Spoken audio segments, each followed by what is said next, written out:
जय हिंद दोस्तों। स्वागत है आपका परीक्षा कोचिंग सेंटर के यूट्यूब चैनल पर। आज हम लोग बात करने वाले हैं हिंदी के मोस्ट इम्पॉर्टेंट क्वेश्चंस के बारे में। इससे पहले मैंने 3 वीडियो बना दिया है। आप लोगों ने यदि उसको नहीं देखा है तो डिस्क्रिप्शन बॉक्स में मैंने उसका लिंक दे दिया है, आप लोग पहले उस वीडियो को देख लीजिएगा। जिससे क्या होगा, आप लोग ये सेटिस्फाइड हो पाएंगे कि हाँ, हमें कितने प्रश्न आते हैं और कितने प्रश्न नहीं आते हैं। ये हमारे ब्रह्मास्त्र सीरीज का एमसीक्यूज बंच जो हिंदी का है, ये अंतिम वीडियो होने वाला है। इसके बाद मैं एसक्यूज स्टार्ट करूंगा। तो मैं चाहूँगा कि जितने भी बच्चे हमारे चैनल के साथ जुड़े हैं वो सबसे पहले हमारे सब वीडियो को देख लें, उसके बाद ये वीडियो देखें, जिसके कारण क्या होगा, उन लोगों को और भी अच्छे तरीके से समझ में आएगा। जो लगातार हमारे चैनल के साथ जुड़े हैं उन लोगों को शायद कोई प्रॉब्लम नहीं होगा, लेकिन जो बच्चे आज पहली बार हमारा वीडियो देख रहे हैं वो ज़रूर से ज़रूर इन 3 वीडियो को पहले देख लें, उसके बाद ये वीडियो देखेंगे तो उनको ज़्यादा समझ में आएगा। ठीक है, तो चलिए हम लोग स्टार्ट करते हैं आज के हिंदी के मोस्ट इंपॉर्टेंट क्वेश्चंस के बारे में। ठीक है, तो देखिए हमारे स्क्रीन पे अब क्वेश्चन आपको दिखाई दे रहा होगा। क्या है, आत्मत्राण कविता में कवि किस पर जय करने के लिए ईश्वर से प्रार्थना करता है? ऑप्शन है अहंकार, क्रोध, भय या दुख। ठीक है ना। तो जो आत्मत्राण कविता है उसमें जो रविन्द्रनाथ टैगोर जी हैं वो दुख पर विजय प्राप्त करने के लिए, ठीक है, जय प्राप्त करने के लिए प्रार्थना करते हैं। ऑप्शन नंबर जो घ है वो सही उत्तर होगा। ठीक है, याद रख, आगे रखें। चलिए आगे बढ़ रहे हैं हम लोग। दूसरा नंबर क्वेश्चन हमारा है कि आत्मत्राण कविता में करुणा में किसे कहा गया है? कवि को, ईश्वर को, वृक्ष को या विज्ञान को? तो देखिए आत्मत्राण जो कविता है उसमें करुणा में बहुत ही इजी क्वेश्चन है, कौन, ईश्वर को कहा गया है। ऑप्शन नंबर ख सही होगा। ठीक है, चलिए आत्मत्राण कविता में कवि किससे कभी भय नहीं पाना चाहता? याद रखिएगा।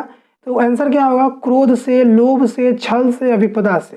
तो आंसर होगा इसका विपदा से। जब लेखक कहने का मतलब है कि जब उनके जीवन में मुसीबत आए, विपदा मतलब मुसीबत। ठीक है, जब जीवन में मुसीबत आए तो उससे वो भयभीत ना हो।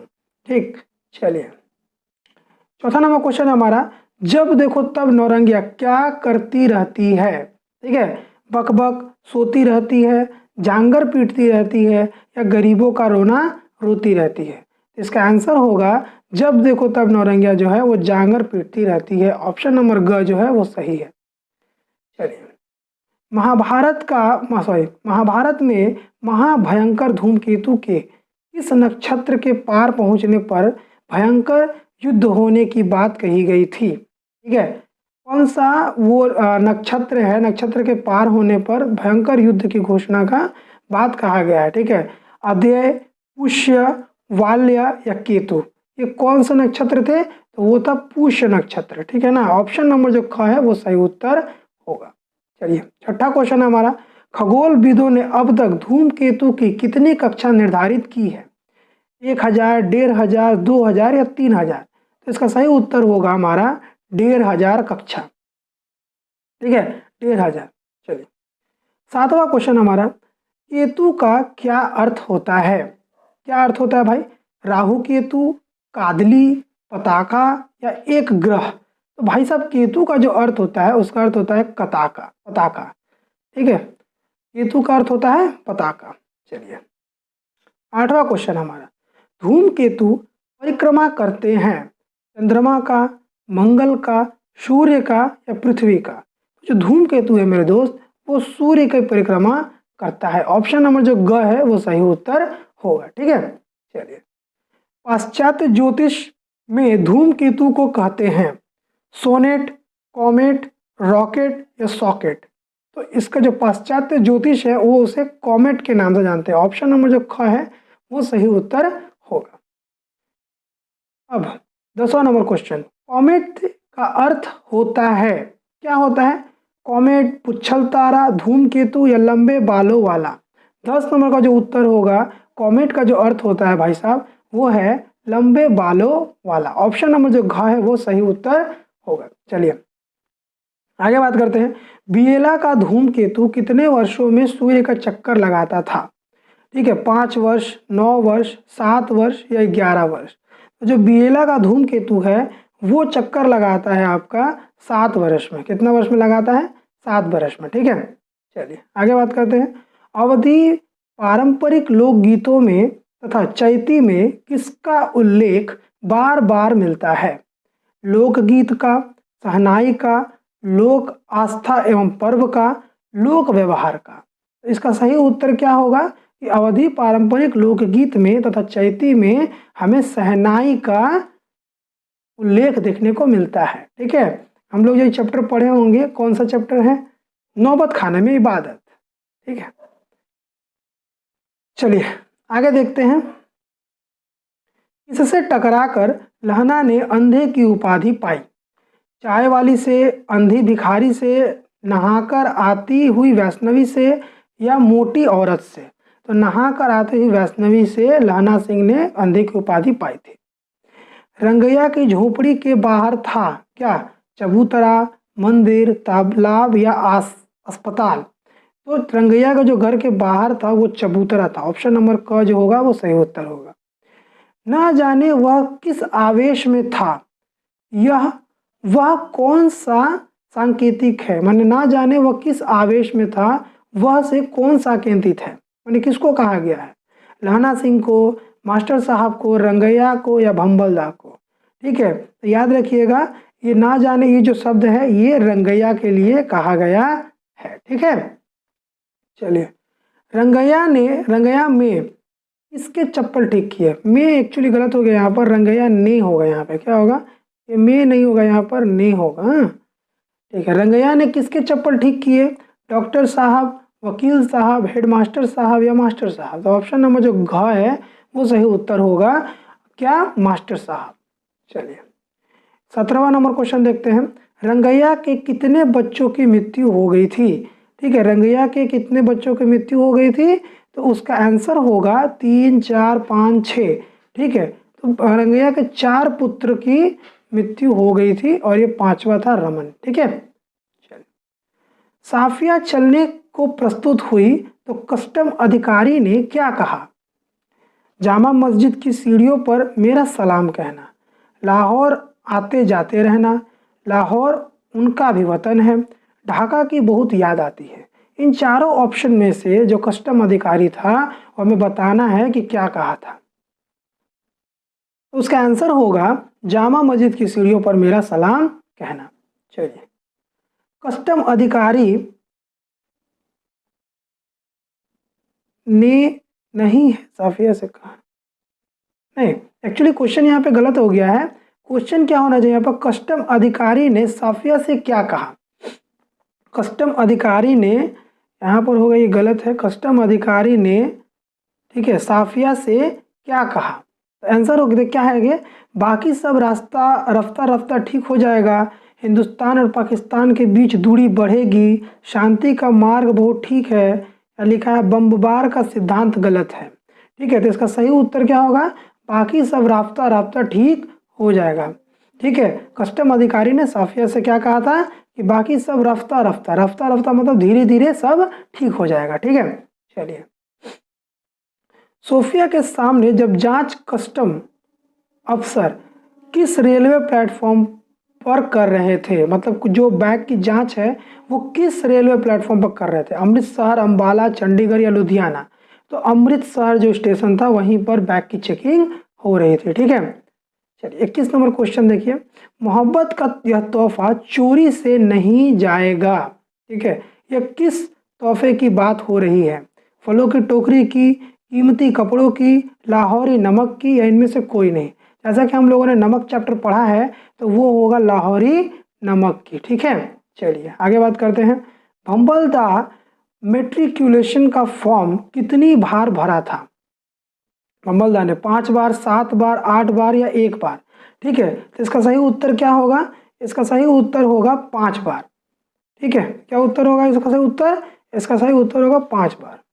तो 5 बार में टिक मार देते हैं हम लोग। क number option is the right answer.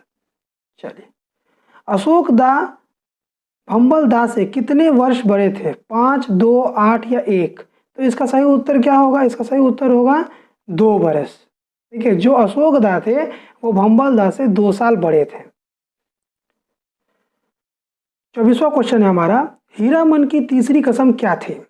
अब बैलगाड़ी नहीं हाँकूंगा, गाड़ी पर सर्कस का माल नहीं लादूंगा, किसी कंपनी की औरत की लदनी नहीं करूंगा, या कभी नाच देखने नहीं जाऊंगा। तो तीसरी और अंतिम जो कसम थी वो हीरामन खाता है कि वो किसी भी कंपनी की औरत को अपनी गाड़ी पर नहीं बैठाएगा। ठीक है, चलिए। हीराबाई के चले जाने के बाद हीरामन क्या गुनगुनाने लगा? क्या गुनगुना रहा भाई? सजन रे झूठ मत बोलो, लाली डेली में लाली रे, जी हाँ मारे गए गुलफाम, कमरवा बैरी होए हमार। ठीक है, बड़ा डेंजर डेंजर चीज़ लिखा जी। इसका आंसर होगा, ठीक है, क्या होगा? हम लोग पढ़े हैं कि तीसरी कसम जब है उसमें जब हीराबाई चली जाती है तो उसकी याद में हीरामन गाता है, जी हाँ मारे गए गुलफाम। ऑप्शन नंबर जो ग है वो सही उत्तर होगा। चलिए आगे बढ़ते हैं हम लोग। पेट में दर्द था, प्रस्तुत वाक्य किसने किससे कहा? 26वां क्वेश्चन है हमारा कि पेट में दर्द था, किसने कहा भाई? कुलदीप ने भैरव पांडे से, भैरव पांडे ने कुलदीप से, मुखिया जी ने भैरव पांडे से, या जागेश्वर ने ओझा से? तो इसका सही उत्तर होगा कुलदीप ने जो है वो भैरव पांडे से कहा था कि मेरे पेट में दर्द है। देखिए कोटेशन भी इम्पॉर्टेंट है।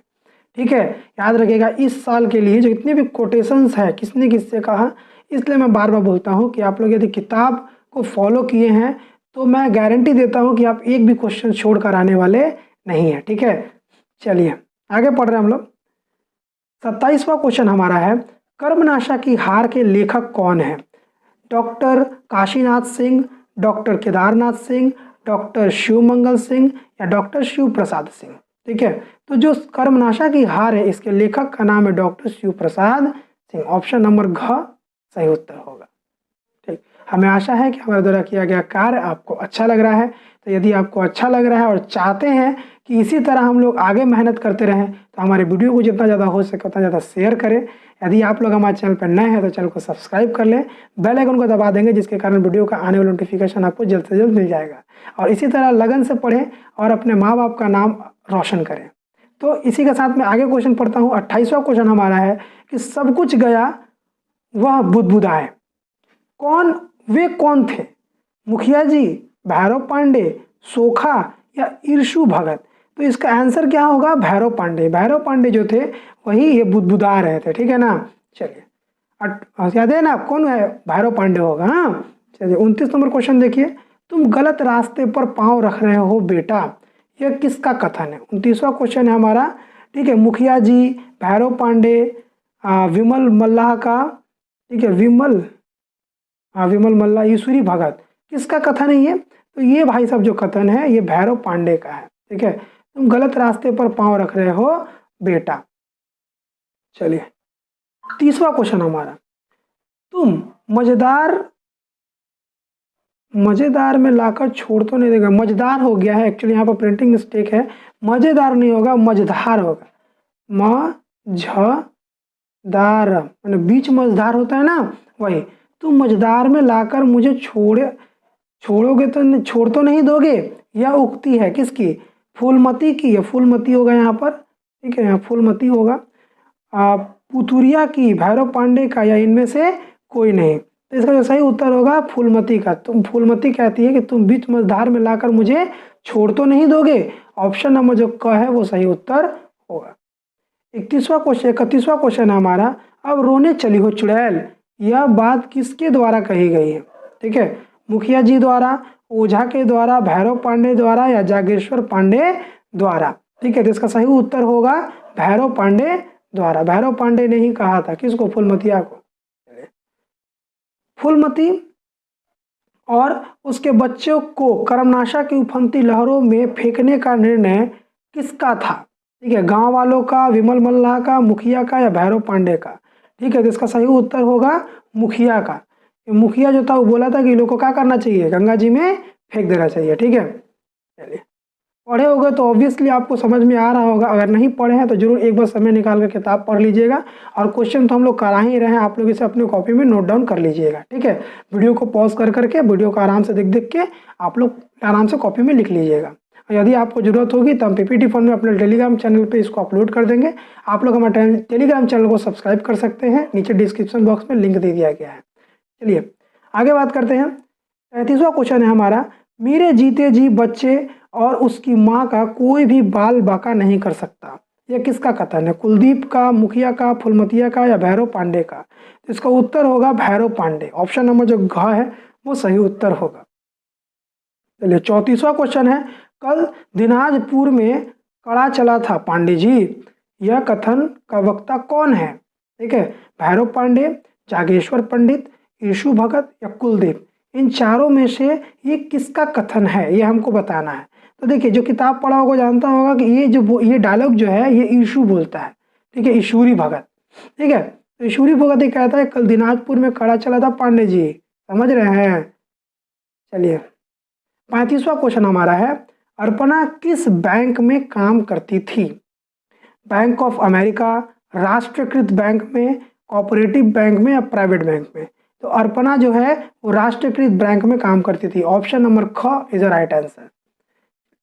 जांच अभी जारी है कहानी का मूल संदेश है, कामकाजी महिलाओं की संघर्ष कथा दर्शाना, नारी उत्पीड़न की समस्या, नारी कर्मचारियों को महत्व ना देना या पुरुषों की मानसिकता को प्रकट करना। देखिए, जब आप चारों ऑप्शंस को देखेंगे तो मुझे यह गारंटी है कि आपको लगेगा कि चारों ऑप्शन सही हैं। ठीक है, लेकिन वास्तविकता में जो कहानीकार हमें समझाना चाहती हैं वो एक्चुअली में क्या है, वो कामकाजी महिलाओं का संघर्ष तथा कथा दर्शाना चाहती थी कि वर्तमान समाज में हम नारी को सम्मान तो देते हैं, इज्जत तो देते हैं, उनको अपने साथ बराबरी का हक तो देते हैं, लेकिन इसी नारी का हम लोग अपमान करते हैं। और किस प्रकार करते हैं, नारी का कौन कौन से संघर्ष का उनका सामना करना पड़ता है, ये सभी एक कहानी जो है उसमें हम लोगों को देखने को मिलता है। यदि समय मिले तो ज़रूर आप लोग समय निकाल कर 1 घंटा जांच अभी जारी है कहानी जरूर पढ़िएगा। ठीक है, चलिए, जो लोग पढ़े हैं वो तो ऑब्वियसली आराम से समझ ही गए होंगे कि क्या हो रहा है। ठीक है, तो जांच अभी जारी है कहानी में जो मूल संदेश है, जो कहना चाहते हैं, वो कामकाजी महिलाओं के संघर्ष को दर्शाना ही इनका मूल उद्देश्य रहा है। ठीक है, चलिए, जांच अभी जारी है किस विधा की रचना है? 37 नंबर क्वेश्चन है, नाटक, एकांकी, कहानी या उपन्यास? ठीक है, तो इसका सही उत्तर क्या होगा? ये भाई साहब एक कहानी है। ठीक है, ये एक कहानी है। 38वां क्वेश्चन है हमारा, जांच अभी जारी है कहानी के रचनाकार कौन है? उषा प्रियवंदा, शिवानी, ममता कालिया या मालती जोशी? तो सही उत्तर होगा इसका ममता कालिया। जांच अभी जारी है। 38 नंबर क्वेश्चन का ग नंबर। तुम अपनी फाइल लाई हो, यह किसका कथन है? सक्सेना का, सिंह साहब का, फायदा जमाल का या खन्ना साहब का? ये जो है ये बोलते हैं सिंह साहब। ठीक है, अर्पणा को बोलते हैं कि क्या तुम अपना फाइल लेकर आई हो। चलिए, अंतिम क्वेश्चन हमारा है, फूलमतिया के पिता का क्या नाम था? क्या था? करीमन कहार, टिमल मल्लाह, गणेश दुसाद या धीमन चमार? तो इसका सही उत्तर होगा टिमल मल्लाह। ठीक है, फूलमतिया के जो पिता थे वो टिमल मल्लाह थे। इस प्रकार हम लोगों ने पूरे के पूरे, ठीक है, क्वेश्चंस को सॉल्व कर लिया। मुझे आशा है कि आप लोग बहुत भली भांति अच्छे तरीके से अपने कॉपी में इसे नोट डाउन कर लेंगे और अच्छे तरीके से स्टडी कर रहे होंगे। ठीक है, और हमारे वीडियो को यदि आपको कुछ भी सपोर्ट चाहिए तो हमें कमेंट बॉक्स में कमेंट कर बताइएगा कि हमको क्या क्या चाहिए या कौन की मटेरियल चाहिए। हम यथासंभव कोशिश करेंगे कि आपके जो डाउट्स हैं उन सभी को हम क्लियर कर सकें। हम खुद से कुछ नहीं कर पा रहे, इसीलिए हम आपसे चाहते हैं कि आप ज़रूर, आपको यदि कोई समस्या है तो आप हमसे जुड़े, कमेंट बॉक्स में कमेंट करें, टेलीग्राम चैनल हमारा सब्सक्राइब करें। ठीक है, वहाँ मैसेज कर सकते हैं आप हमें। तो इसी के साथ हम मिलते हैं अपने नेक्स्ट वीडियो में और नए जोश के साथ। जय हिंद, जय भारत।